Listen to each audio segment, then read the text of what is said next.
The first time I realized something was wrong, it wasn't because of a fight. It was because I apologized for something I hadn't done and felt relieved afterward.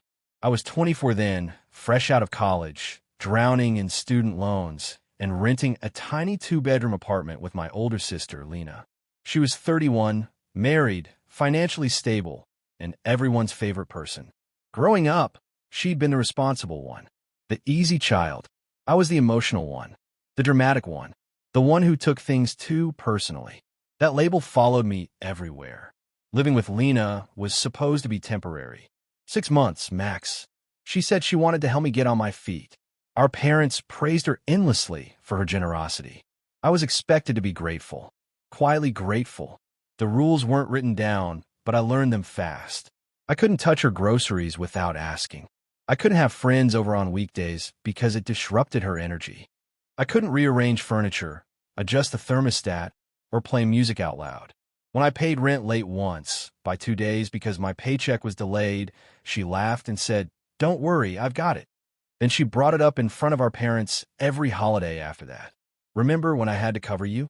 Always smiling, always joking. If I reacted, even slightly, she'd tilt her head and say, "Wow, I was just teasing. You really need to work on that." The night that sticks with me started small. It always did. I worked a double shift and come home exhausted. Lena was in the kitchen, scrolling through her phone. I opened the fridge and noticed my leftovers were gone. The meal I'd prepped for 3 days to save money.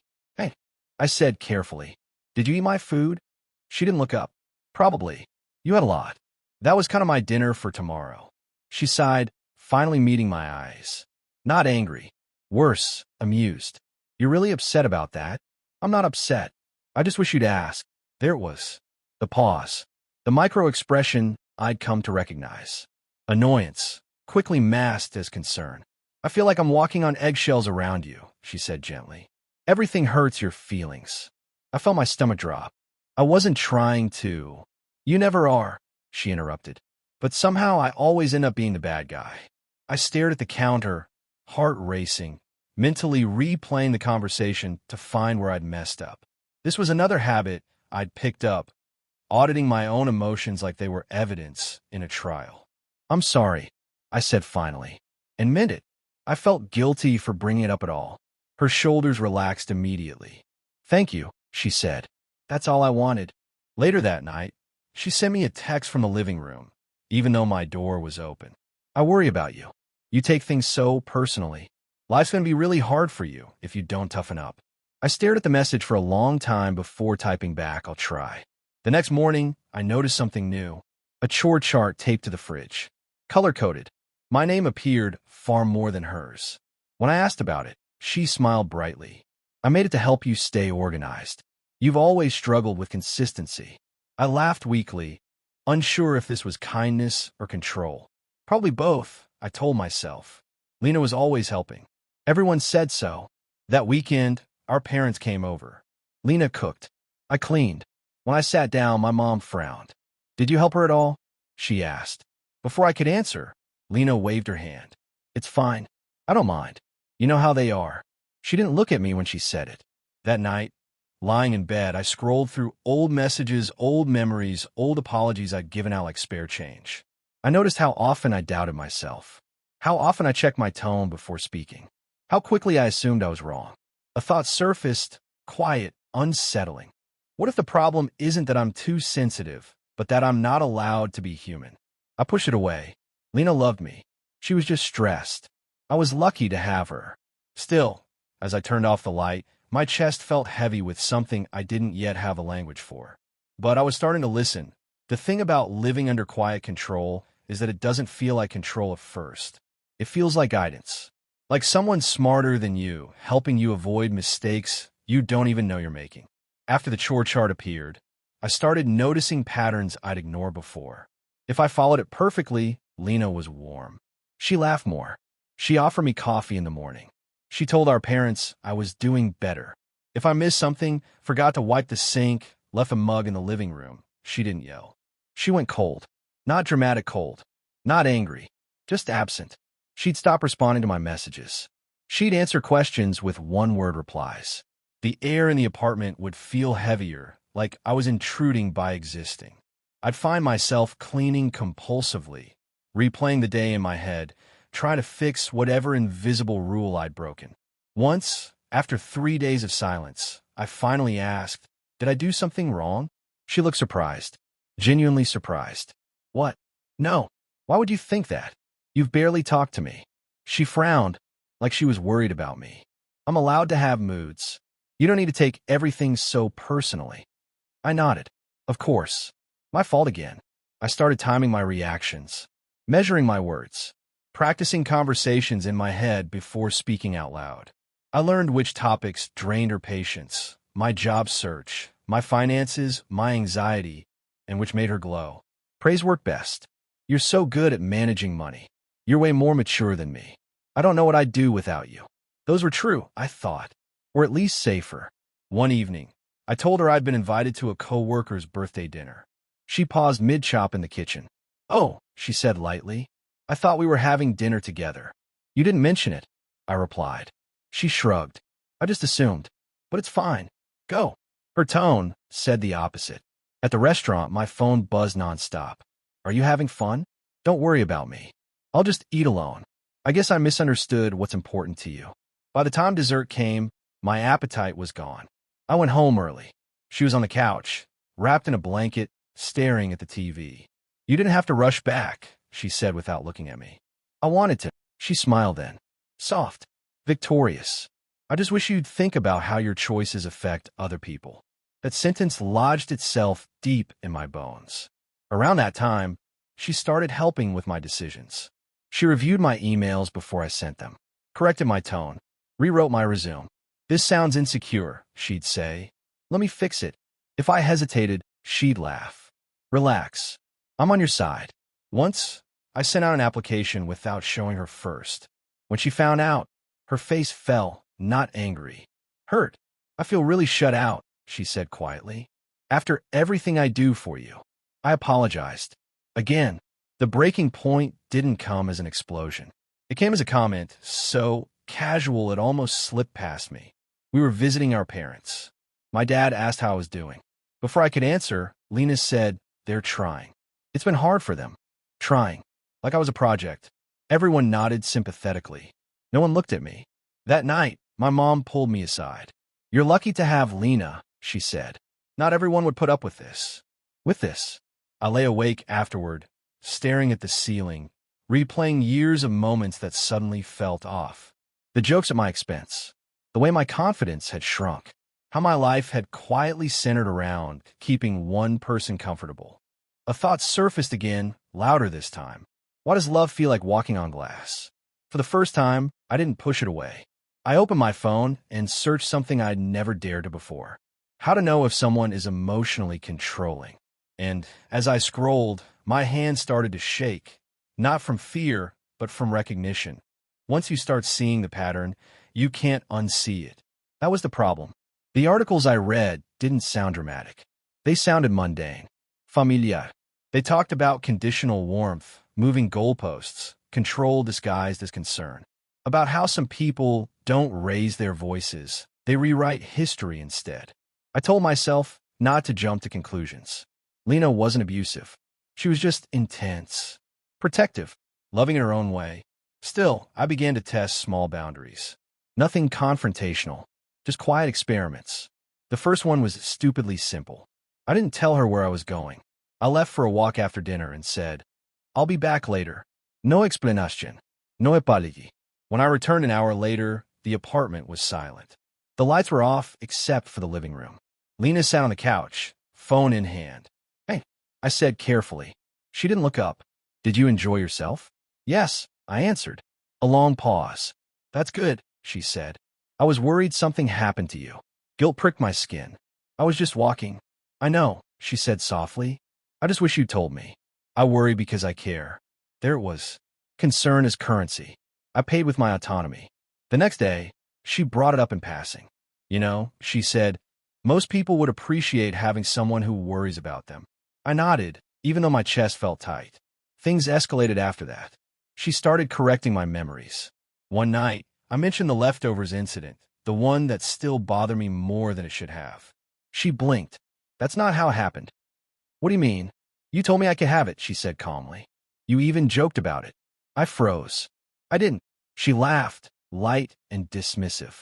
Wow, you really don't remember that. I'm pretty sure. You do this a lot, she interrupted gently. You twist things without realizing it. I think your anxiety messes with your memory. My face burned. So you're saying I imagined it? I'm saying you might want to talk to someone, she replied. This isn't healthy. Later that week, I found out she had talked to someone. About me. Our mom called, her voice careful. Lena's a little worried, she said. She says you've been unstable lately.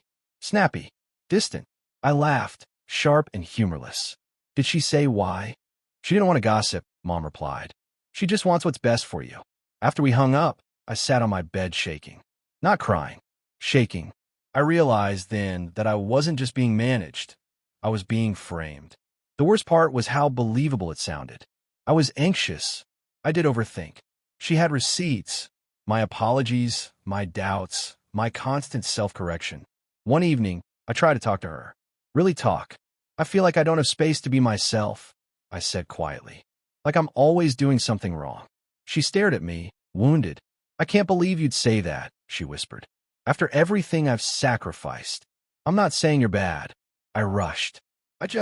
She stood up abruptly. I need some space. She didn't speak to me for 4 days. No texts. No eye contact. She moved around the apartment like I was furniture. When I tried to apologize, she held up a hand. I can't do this right now, she said. You've really hurt me. By the 3rd day, I felt sick. I drafted apology messages and deleted them. I barely ate. I kept thinking, if I can just explain better, she'll understand. On the 4th night, she knocked on my door. I've been thinking, she said composed. I forgive you. Relief flooded me so fast I almost cried. But, she continued, I need you to work on your trust issues. They're damaging our relationship. I nodded. I thanked her. Later, alone, the relief drained away, leaving something colder behind. I realized I hadn't been forgiven. I'd been reprogrammed. That night, instead of Googling symptoms or advice, I opened my notes app and started writing things down. Dates, conversations, exact words, not to prove she was wrong, but to remind myself I wasn't crazy. And for the first time, I didn't feel smaller for it. Writing things down changed something in me. Not all at once, not dramatically, but slowly, like my spine remembering how to hold itself upright. At first, the notes were messy. Fragments. Tuesday, she said I promised. I didn't. Friday, silent all day after I said no. Mom called. Same words Lena used last week. Patterns emerged whether I wanted them to or not. Lena noticed a shift before I did. You've been distant lately, she said one morning, stirring her coffee. Is everything okay? Her voice was gentle, concerned, the kind of tone that used to make me fold immediately. I am okay, he replied. And for once, I didn't elaborate. She studied me over the rim of her mug. You know you could talk to me, right? I almost laughed. Almost. Instead, I said, I know. That answer unsettled her. She started escalating, not loudly, not obviously. Strategically. She forgot to tell me about family plans, then acted surprised when I wasn't ready. She made jokes in front of others. Careful what you say. They'll write it in their notebook, she laughed once. Everyone chuckled. I smiled too, even as my hands clenched under the table. One night, she asked casually, Are you writing about me? The question was light. The implication wasn't. I write to remember things, I said. Her eyes hardened for a split second. That feels unhealthy. What does? I asked. Keeping score, she replied. Healthy relationships don't do that. I wanted to scream. I wanted to tell her this wasn't a game.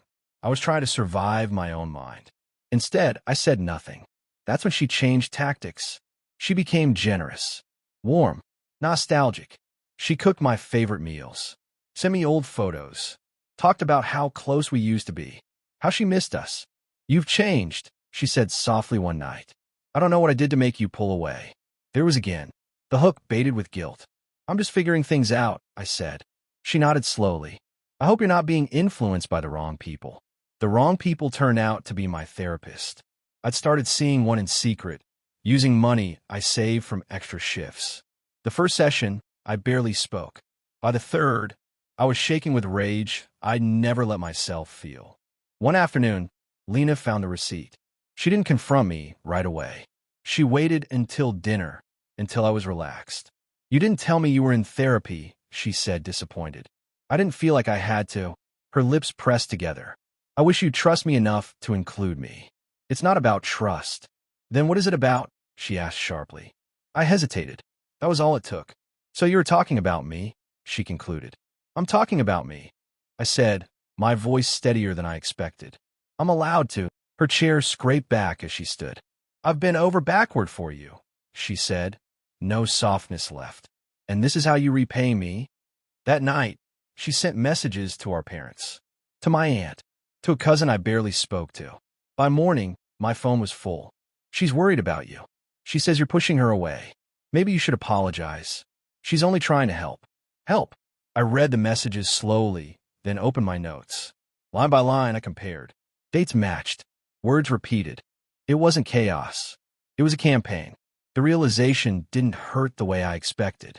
It didn't feel like heartbreak. It felt like clarity. I stopped explaining myself after that. When she accused me of being cold, I said, "I'm taking space." When she asked why, I said, "Because I need it." When she demanded reassurance, I didn't give it. The silence unnerved her more than any argument ever had. One evening, she said, almost pleading, "Why are you doing this to me?" I looked at her, really looked at her, and understood something vital. I had never been meant to grow here, only to orbit. "I'm not doing anything to you," I replied. "I'm doing something for me." She stared at me like I'd spoken a foreign language. A week later, she told me I should move out. She framed it as concern, of course. "I think independence would be good for you," she said. "You're clearly struggling here." I smiled. "I agree." She didn't smile back. As I packed my things, she hovered in the doorway, arms crossed. "You're making a mistake," she said. "You won't manage on your own." I zipped my bag, heart pounding, but not with fear. "I guess we'll see." For the first time since moving in, she had nothing to say. And for the first time, I knew something she didn't. I was never supposed to win, but I already had. Leaving didn't feel like freedom at first. It felt like vertigo. I moved into a small studio on the other side of town. Too expensive for what it was. Thin walls. A radiator that knocked all night, like it was trying to warn me of something. I slept on a mattress on the floor for the first 2 weeks because I hadn't owned enough furniture to leave with more. The first night alone, I cried over nothing. Over everything. No one was angry at me. No one needed reassurance. No one was monitoring my tone, my face, my silence. The absence was loud. For a while, I kept expecting my phone to buzz with instructions. With guilt.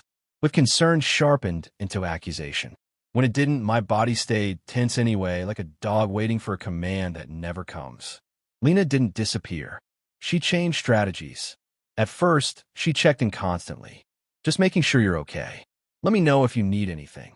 I'm worried you're isolating yourself." When I replied politely but briefly, the messages slowed, then stopped. A month later, I heard from her parents. "She's really hurt," my mom said. "She feels like you abandoned her." I almost laughed, almost cried. "I moved out," I said. "That's all." "Well," Mom replied carefully, "she did a lot for you." There it was, the old equation. Her effort minus my obedience. "I know," I said. And for the first time, I didn't argue. I didn't defend. I didn't explain. I let the silence do the work. Therapy helped me name things. Enmeshment, scapegoating, golden child dynamics. Words didn't fix the past, but they gave it shape.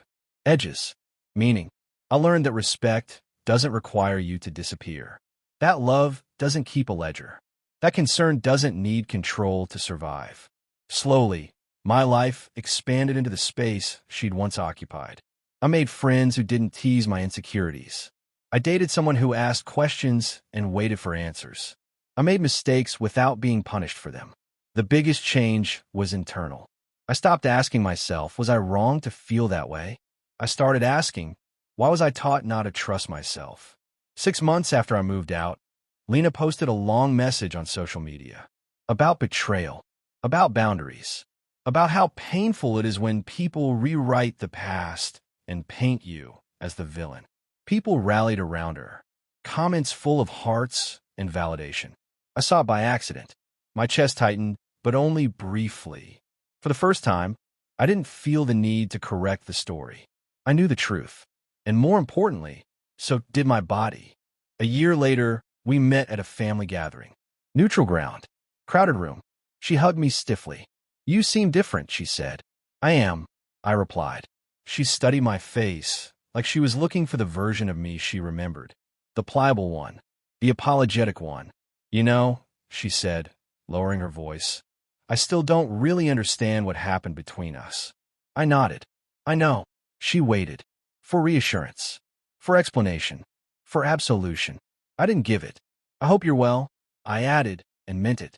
Her smile faltered, not dramatically. Just enough. Later that night, as I walked home alone, keys cold in my hand, I realized something quietly monumental. She no longer lived in my head. No replying conversations. No imaginary arguments. No need to be believed. The justice wasn't loud. There was no apology. No public reckoning. No moment where everyone suddenly understood. But I did. And that was enough. Because the deepest revenge against someone who tried to control you is becoming unreachable to their version of you. I locked my door, leaned back against it, and breathed. Not in relief.